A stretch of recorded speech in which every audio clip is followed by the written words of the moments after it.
And finally আমরা ঢুকে গেছি তাজ এক্সপ্রেসওয়েতে।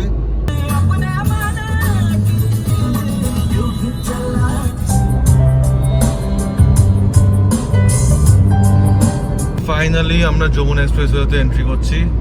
এই উপরে বোর্ড দেখতে পাচ্ছ। Good morning friends. তো আজকে আমরা এখন লখনৌতে আছি। বেসিক্যালি কালকে রাত্রি আমরা এত রাত্রি করে ঢুকেছি যে তোমাদের কিছু দেখানোর সুযোগই পাইনি, কারণ আমরা ঢুকতে আমাদের 4:30 বেজে গেছিলো। তো তখন আর কি দেখাবো। তো এটা আমাদের হোটেল, এখানে আমরা স্টে করেছিলাম পার্পেল অর্কিড। তো এক রাতের জন্য আমাদের পার রুম তোমার 1000 টাকা করে পড়েছিল, মানে 4 জনের জন্য তোমার 2000 টাকা। তো ঠিক আছে, ঠিকঠাক, খারাপ নয় হোটেলটা, মানে রাত্রি কাটানোর জন্য ইজ এনাফ। এটা লখনৌ সিটির মধ্যে অ্যাকচুয়ালি, মানে ওল্ড সিটি না, নিউ সিটির মধ্যে। তো এখান থেকে আমরা এখন বেরিয়ে যাব। এখন আজকে আমাদের প্ল্যান হচ্ছে তোমার সোজা এখান থেকে দিল্লি বেরিয়ে যাব। তো এখান থেকে প্রথমে আমরা তাজ, তারপরে যমুনা এক্সপ্রেস হয়ে আমাদের বেশিক্ষণ লাগবেও না আজকে দিল্লি পৌঁছাতে। ম্যাক্সিমাম 8 ঘন্টার মধ্যে আশা করছি পৌঁছে যাবো, যদি রাস্তায় জ্যাম থাকে। তো দেখা যাক, তোমাদের সাথে রাস্তায় তারা দেখা হচ্ছে। তো আমরা এখন জার্নি স্টার্ট করলাম এখান থেকে, লখনৌ থেকে। তো আমরা এখন যাচ্ছি হচ্ছে দিল্লিতে। তো আজকে রাত্রিরে দিল্লিতেই আমরা স্টে করব। তো আজকে আমাদের প্রথম কাজ হচ্ছে এখন পেট্রোল পাম্পে যাব, তেল নেব, অ্যান্ড চাকাটা একবার দেখাতে হবে, মনে হচ্ছে পাংচার হয়েছে, তো সেটাই একবার চেক করাবো। লখনৌ ভীষণ গরম, ভীষণ। আর সব থেকে ভয় হচ্ছে লখনৌর ফেমাস জ্যাম, সেটা যদি আমরা পড়ে যাই সিটির মধ্যে একবার, খুব বিপদে পড়ে যাব।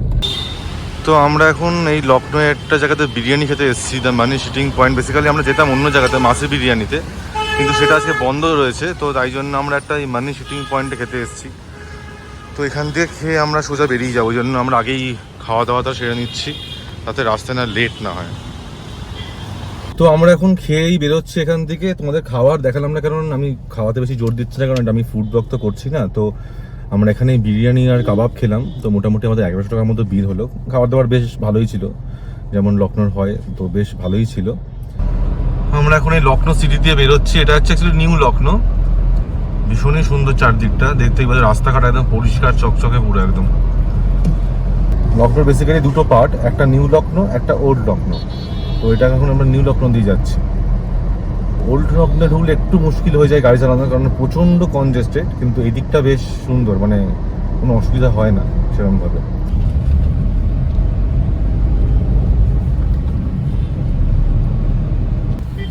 লখনৌ এসেছি আর জ্যামে পড়বো না, এটা তো হতেই পারে না, কারণ লখনৌতে আসলে, সিটিতে ঢুকলে জ্যাম পড়তে হবেই, সে তুমি যতই যেখানে থাকো না কেন।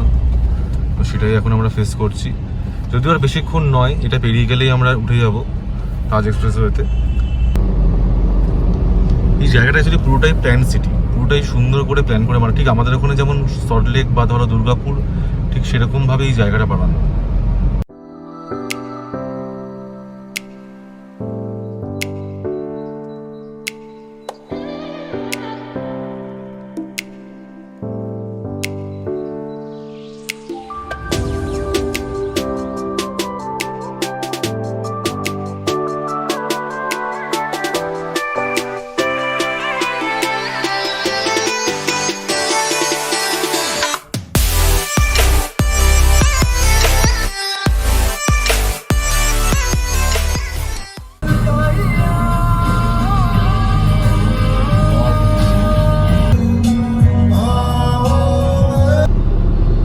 আমরা এই ঢুকছি এবার তাজ এক্সপ্রেসওয়েতে, আগ্রা লখনৌ এক্সপ্রেসওয়ে। তো এখান থেকেই শুরু অ্যাকচুয়ালি, এবার সামনেই টোলটা পড়বে।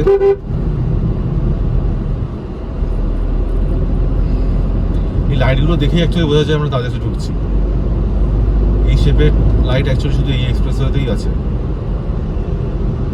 অ্যান্ড ফাইনালি আমরা ঢুকে গেছি তাজ এক্সপ্রেসওয়েতে।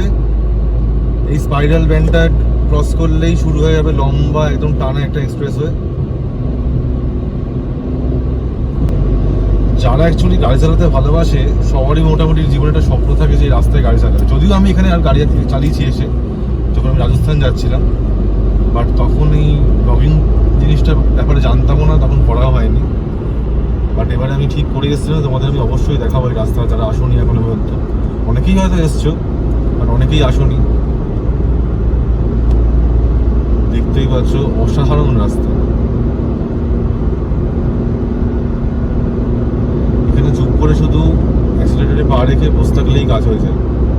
তবে হ্যাঁ, স্পিড লিমিটটা অবশ্যই মেনটেন করো তোমরা। পূর্বাঞ্চলের মতো এখানেও সেমই নিয়ম, গাড়ির জন্য 100, বাসের জন্য 80, আর ডান দিকেরটা হচ্ছে ওভারটেকিং লেন, সেম রুল।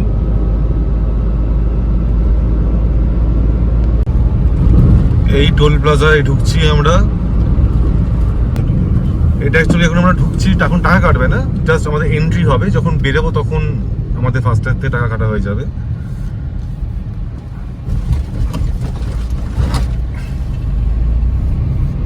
তো এখানে বেসিক্যালি 650 টাকার টোল, মানে যে যদি এটা এখন কাটবে না, যখন বেরোবো তখন ওটা কেটে দেবে আগ্রা থেকে।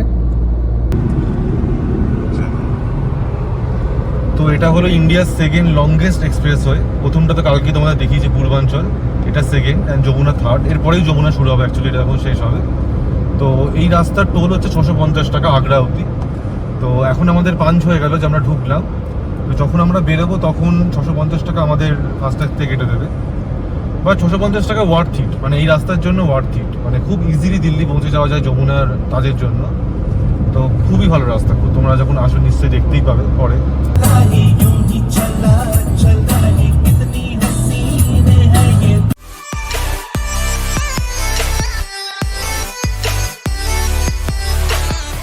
এটা হলো তাজ এক্সপ্রেসওয়ের প্লেন নামার জায়গা। কালকে যেরকম দেখিয়েছিলাম পূর্বাঞ্চলে, কালকে রাতে দেখিয়েছিলাম, যদিও দেখতে পাওনি কিছু তোমরা। তো এটা হচ্ছে তাজেরটা, দেখতেই পাচ্ছ জায়গাটা পুরো আনামের জন্য তৈরি করা রয়েছে এরকম ভাবে। বিশাল বড় জায়গা, দেখো ইন্ডিকেটার দেওয়া রয়েছে মাঝখানে মাঝখানে।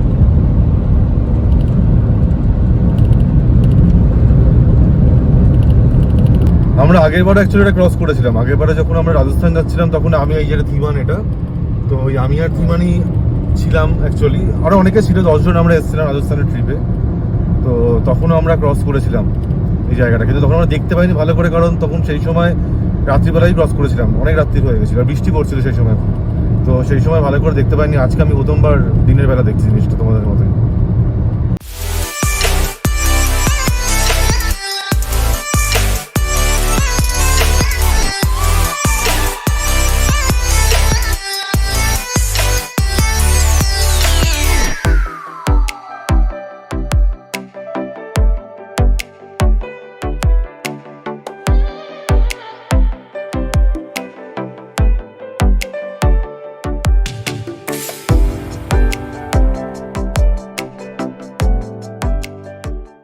আমরা প্রায় 2 ঘন্টায় 195 কিলোমিটার কভার করে ফেলেছি, মানে আর 105 কিলোমিটার বাকি আছে। তো আমরা প্রায় 2 ঘন্টায় 195 কভার করে নিয়েছি, মানে এতটাই ভালো রাস্তা। এখন আমরা এই ঢুকছি ফুড কোর্টে, দেখি কিছু খাবো, একটু ওয়াশরুম যাওয়ার আছে, তো একটু রেস্ট নিয়ে আবার এখান থেকে বেরিয়ে যাব। দেখতেই পাচ্ছ এখানে সুন্দর পার্কিংয়ের ব্যবস্থা রয়েছে, এসব পরপর পরপর গাড়ি দাঁড়িয়ে আছে। আমাদেরটা ওই দূরে দাঁড়িয়ে আছে লাল গাড়িটা, পাশে নীলটাও আছে, অনেক বড় পার্কিং। আর দূরে এই যে পেট্রোল পাম্প রয়েছে একটা, যাওয়ার সময় আমরা তেল ভরবো এখান থেকে। আর তার পাশেই ঠিক ফুড প্লাজাটা। ফুড প্লাজার ভেতরে তোমরা সব কিছুই মোটামুটি অ্যাভেলেবেল পেয়ে যাবে, ওয়াশরুমও পাবে, প্লাস বসার জায়গাও এমনি পেয়ে যাবে, আর খাওয়া দাওয়া তো পাবেই। আমরা বেসিক্যালি এখান থেকে একটু চা স্যান্ডউইচ খেলাম, একটু হালকা খিদে পাচ্ছিল, তাই জন্য চা স্যান্ডউইচ খেলাম এখান থেকে। তো এই জাস্ট কিছু কাজ আছে কয়েকটা, তো সেই কাজগুলো করে আমরা এখান থেকে বেরিয়ে যাব। প্রচণ্ড রোদ্দুর আছে, প্রচণ্ড, মানে ইন্ডিয়াতে যদি সব হাইওয়ে যদি এরকমই হতো তাহলে হয়তো ট্রাভেল করতে আমাদের আরও অনেক বেশি মজা লাগতো। যদিও বা এটাও ঠিক কথা যে একটা সময়ের পরে এই হাইওয়েগুলো খুবই বোরিং হয়ে যায়, কারণ কিছুই তো নেই করার মতো, শুধু বসে থাকতে হয় গাড়িতে।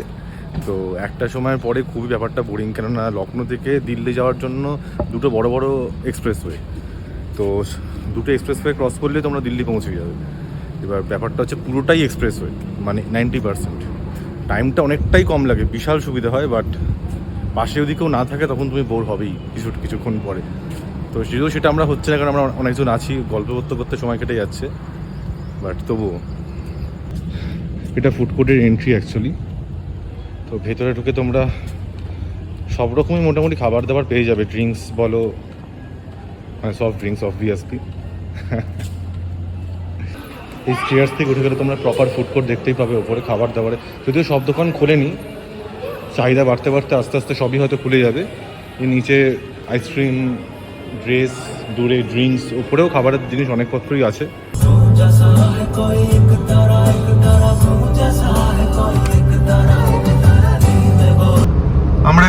করছি তাজ এক্সপ্রেসওয়ে দিয়ে। এই সামনে টোল দেখতে পাচ্ছ, তো তাজ এখানেই শেষ।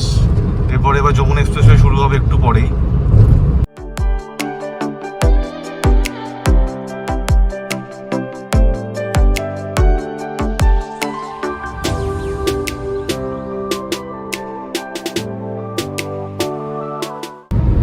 ফাইনালি আমরা যমুনা এক্সপ্রেসওয়েতে এন্ট্রি করছি। এই ওপরে বোর্ড দেখতে পাচ্ছ, যদিও কাঁচটা আমার একটু নোংরা কারণ প্রচুর পোকা পড়েছে আর কি। তো এই আমরা এন্ট্রি করলাম যমুনা এক্সপ্রেসওয়েতে। যমুনা এক্সপ্রেসওয়ে 165 কিলোমিটার মতো। তো আমরা এটা পুরোটাই যাব কারণ আমরা তো দিল্লি যাচ্ছি। রাজস্থানের সময় আমরা আগের থেকে বেরিয়ে গেছিলাম কারণ আমরা মথুরা হয়ে বেরিয়ে গেছিলাম বলে। তো এবারে আমরা পুরোটাই কভার করছি। তো আমরা আজকে দিল্লি এয়ারপোর্টের কাছেই যাচ্ছি কারণ আমাদের সাথে আরও দুজন জয়েন করবে বলে।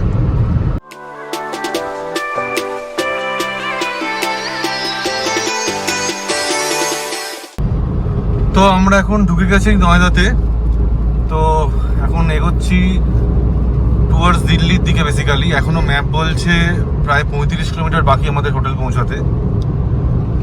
তো আজকেও মোটামুটি রাত হবে, 11:30টার মতো তো বাজবেই আজকেও। তো দেখা যাক কত তাড়াতাড়ি ঢুকতে পারি আমরা।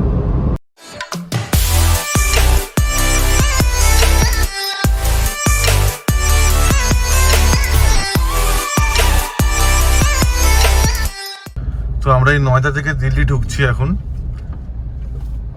এটাই তার টোল। এই যমুনা নদীটা ক্রস করলেই দিল্লি শুরু।